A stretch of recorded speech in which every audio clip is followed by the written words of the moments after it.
in the late 60s. I went with Professor Mashike, who's active vice chancellor now. Yeah, Professor Mashike and Mr. Stanley Tlakula, who became the dean of the School of Business at University of Botswana. I was invited and discuss separate development. There was a days of Dètent, Dètent where Richard Dick Nixon went to China. Forster went to meet with Kaunda. Those days where we, encouraged to talk to our enemies. And I was the leader of the student movement. I was asked to go, and in fact, I was in a junior lecturer then. Yeah, I was asked to go and address the Senate and the Council of the University of Potchefstroom. And you know who was on the Senate? The late Dr. Andreas Dètent, Charles van der Walt, who was in charge of the chief administrator in Botswana, Mr. Del de Klerk, he was on the staff, Colin Mulder, who else? All these major Afrikaners, they were in Potchefstroom, because Potchefstroom was really the kitchen where Christian nationalism, Afrikaner consciousness was brewed at the University of Potchefstroom. It was called a Christian university, and a Calvinist to the core. Professor Bingley was the rector then. So I come there with Professor Mashike and Stanley. I said, okay, you want me to talk to you?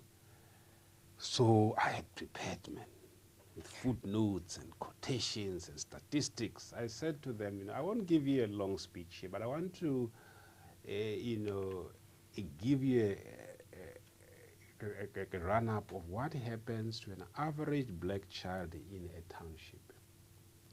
So I had my dompas. I say, look, this dompas. Every page here tells me what I can't do. I can't bury my mother wherever I want. I can't marry the woman I would like to marry. I can't go. I can't. These are the catalogs of negations. Every page on that was, you can't do this, you can't do this, influx laws, you can't do this, in morality, you can't do this. At the end, I looked at them and said, what would you do if you were, in my boots? Dr. Dètent stood up and said, don't be foolish, man. That question doesn't concern us, it concerns you. You are a black person. You answer that question. I packed up my books. I told Mashike, let's just leave this place. They said, no, all the questions about the Dompas concern blacks, don't concern whites, so why ask them here? And that is the end of the story. So now, that was a major. Locally, the SRC was much more concerned with improving the cultural life of students, recreational facilities, but the major issues there were really to establish our own organization, our own forum, which later became SASO, became BPC, became Black Consciousness. Now it takes the form of AZAPO. But most of us ended up in other organizations. Yeah. Okay. Thank you. You touched on Professor Potgieter. Could you tell us more about this man, Potgieter? Professor Potgieter was a brilliant anthropologist.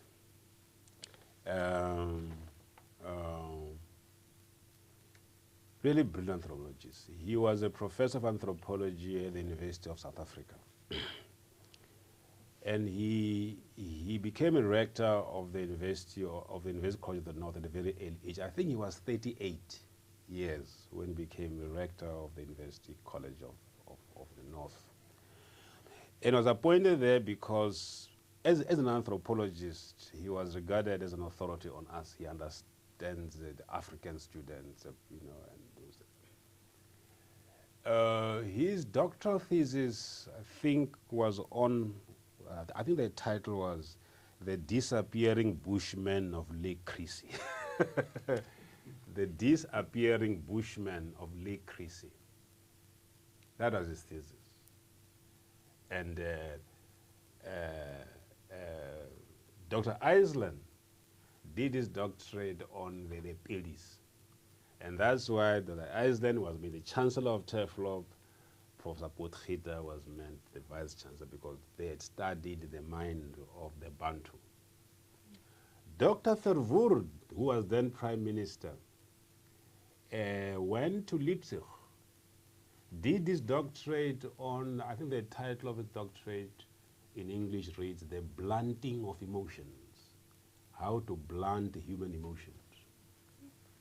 If you go, I think you go to the University of Pretoria, where you look for Dr. Verwoerd's dissertation, is on the blunting of emotions.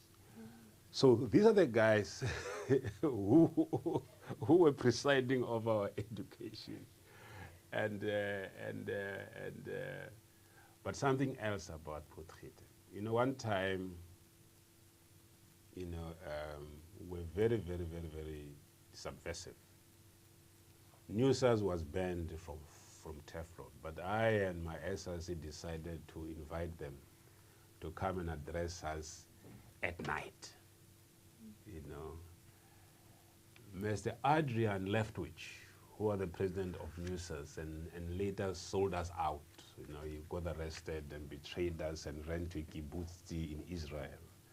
Adrian Leftwich was a student of local government at the University of Cape Town. He came there and was a brilliant speaker, I mean. So we invited him to come, and some guy promised Hunting, who was then at Wits, they came together at night. And we used to have underground cells, and they would talk to us about all sorts of things. That morning, as they went back to Petersburg, they were hijacked by a gang of Afrikaners, and their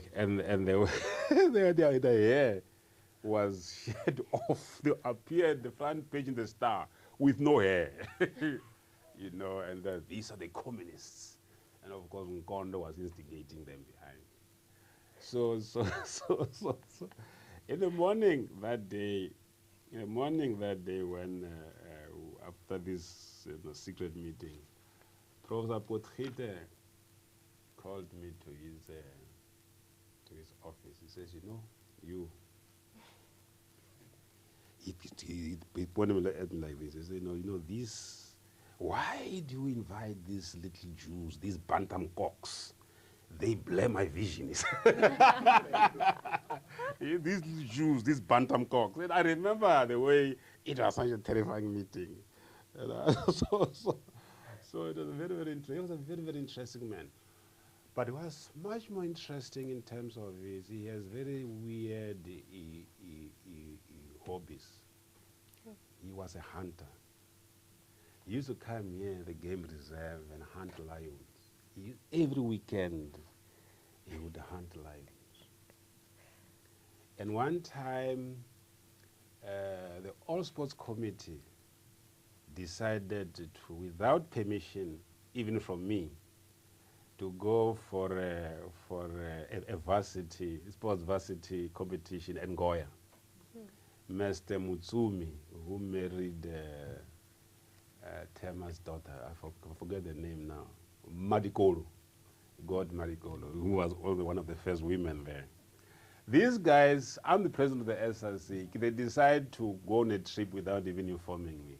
They informed me on the very last day when the bus is coming, you know, from Petersburg. 5 of them, and students, you know, go in, they are leaving, and I don't know.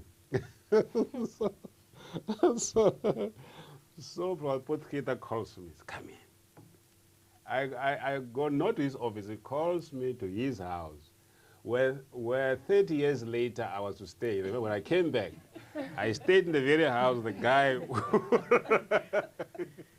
So it was weird in 1991 when I came back and they said, go and stay in that house. I said, eh? Are you kidding?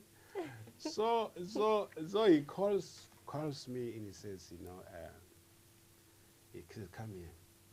He used to keep a lion there and several snakes behind there. He says, you know, Kondo, you know, I will hunt you down the way I hunt down this lion. Oh, he had this weird hobbies. He liked hunting, particularly lion. And he would spend the whole weekend, the whole vacation in the game reserve, just hunting down lions. He was that kind of, you know, by the way, I think Putkela is still alive. He's not alive now. He died last year. He was in Arambak, no? Yeah, almost, you know, senile. Yeah, I remember that, yeah. So he was a very, very straight, but a brilliant academic. Oh, no, he was very brilliant. But a brother bonder of the last order. Yeah.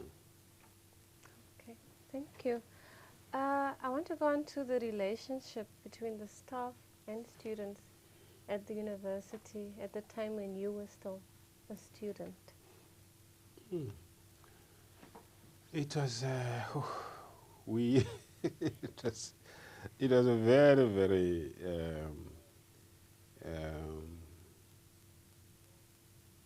the staff was predominantly white, but predominantly Afrikaner. They were brought there by the Broeder Bond. You know, if you go back to the Broeder Bond documents, there was a decision to send certain kinds of Afrikaners to black universities. There were two phases, by the way, in the Broeder Bond plan. The first Afrikaners who went to this university were very, very smart academics. These are guys who had to make sure that the policy was effective. If you go back to the early academics, people like Professor Lowe in geography, Professor Krauss in sociology, they later went back to African universities, to Rao, to Stellenbosch, Professor Endman in African languages. The first crop of African academics at Turflop were top flight academics, most of them. Professor Van Heerden in Afrikaans.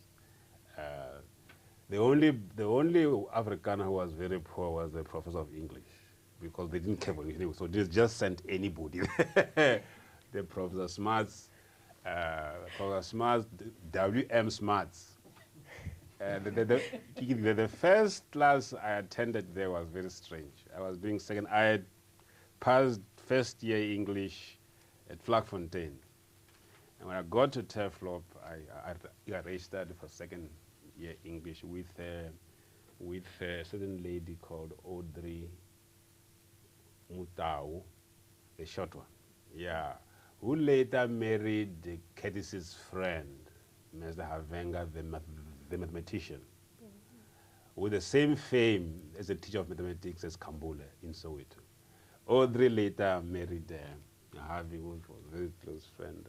The first lecture I attended with Audrey, we were together, you know, and those days, you know, to major in English, you must have been a saint. To major in English was so tough. He comes to class, he says, goeie morning. I said I couldn't believe it. I said, then I asked him, is this an English lecture? Oh, yeah. So he was the one who was very weak, but also that was a policy decision. That the person to teach English must be a weak one. But the ones who taught Africans, for example, Van Heerden was a top flight academic. The guy who taught psychology, Professor Van Dijk, was a top flight psychologist. The one who taught sociology, Professor Krauser, went back to Rao, and Rao those days took the best academics in the country.